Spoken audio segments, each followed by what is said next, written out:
Le Premier ministre va-t-il assez loin dans sa condamnation? Non, selon certains syndicats de policiers qui estiment que Édouard Philippe banalise la violence urbaine. Nous sommes en ligne avec Yves Lefebvre, secrétaire général d'unité SGP Police. Merci d'être en direct sur CNews.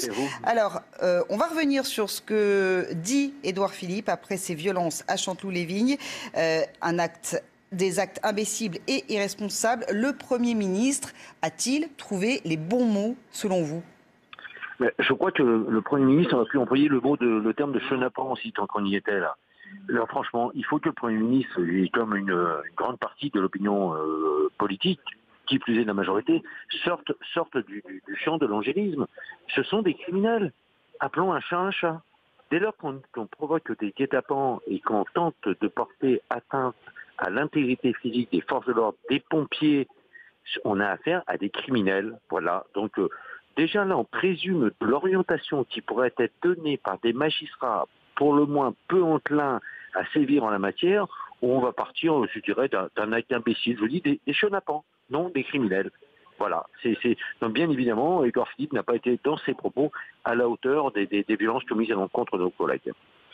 Alors Édouard Philippe ne fait selon vous pas le bon diagnostic de ce qui se passe dans certaines villes françaises, parce qu'il réagissait là à ce qui s'était passé à Chanteloup-les-Vignes, mais il y a eu aussi Béziers avec ces 2 établissements scolaires incendiés, mais aussi les violences récurrentes à Marseille. Est-ce que selon vous, Édouard Philippe, en tous les cas l'exécutif, le gouvernement dans son ensemble a pris la mesure de la situation qui se passe dans certains quartiers qui sont devenus des zones, on peut dire, de non-droit? Elles ne sont pas devenues des zones de non-droit. Elles y étaient déjà, malheureusement, elles le sont depuis trop longtemps. Effectivement, le gouvernement ne prend pas la pleine mesure. Le gouvernement ne prend pas la pleine mesure. Pourquoi? Parce qu'il faut des mesures radicales pour ça. Il faut effectivement que les auteurs de ces faits soient durement sanctionnés et qu'on donne les moyens, je dirais, à la police républicaine, mais à tous les services de secours et qui plus est d'éducation, si on reprend le cas de Béziers, de pouvoir exercer ces missions, ce qui n'est pas le cas aujourd'hui. Et ce ne sont pas les mesures qu'on pourrait presque placer sur l'autel du populisme qui ont été faites en fin de semaine dernière en Seine-Saint-Denis qui vont apporter un commencement de solution. On a affaire aujourd'hui à des challenges entre des bandes de criminels qui aujourd'hui veulent amener les forces de l'ordre dans des nasses pour pouvoir en découdre. N'oublions pas les paroles qui ont été proférées à l'encontre de mes collègues à Mantes il y a de ça quelques jours. Tuez-les, tuez-les. Ça veut bien dire ce que ça veut dire. Donc moi j'invite le Premier ministre à sortir de Matignon et de venir en patrouille une nuit, en l'occurrence à Chanteloup-les-Vignes, à Mantes-la-Jolie, à Trappes, à Sarcelles, à Marseille, même à Béziers, et il va voir ce que c'est le quotidien des flics et par déclinaison de celui des sapeurs-pompiers.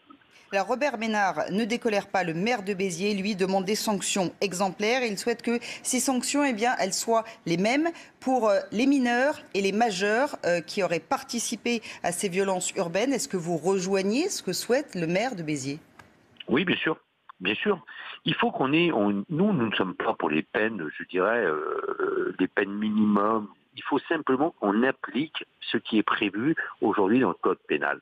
Il faut simplement aujourd'hui que dès lors que les auteurs sont interpellés, ils soient sanctionnés sans qu'on puisse avoir d'aménagement de peine, d'appréhender quelques circonstances atténuantes liées à la minorité. Non. Le fait de devenir criminel, d'être un criminel, n'attend pas le seuil de la majorité. Donc il faut effectivement, je rejoins pleinement le maire, au moins sur ce domaine, je rejoins pleinement le maire de Béziers. Merci beaucoup Yves Lefebvre d'avoir réagi en direct sur CNews. Retrouvez toute notre actualité sur videopolice.com, la chaîne YouTube d'Unité SGP Police.